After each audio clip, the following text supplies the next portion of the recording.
മുരിക്കുംവയൽ ശ്രീ ശബരീശ കോളേജിൽ തദ്ദേശീയ ജനതയുടെ അന്തർദേശീയ ദിനാചരണത്തോടനുബന്ധിച്ച് SC/ST സെൽ, എഥനിക് ക്ലബ്ബ് എന്നിവയുടെ സംയുക്ത ആഭിമുഖ്യത്തിൽ സെമിനാർ സംഘടിപ്പിച്ചു.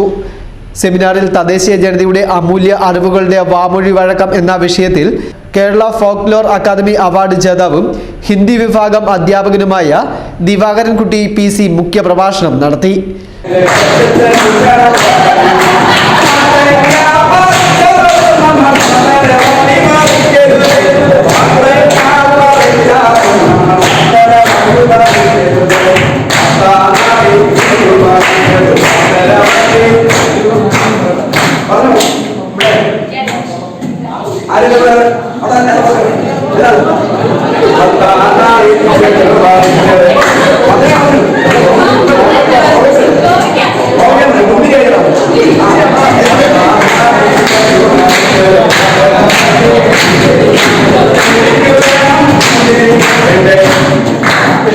യോഗത്തിൽ college principal Jijeesh M, administrative officer Swathi K Sivan, SC/ST cell convener Akhiljith B തുടങ്ങിയവർ സംസാരിച്ചു.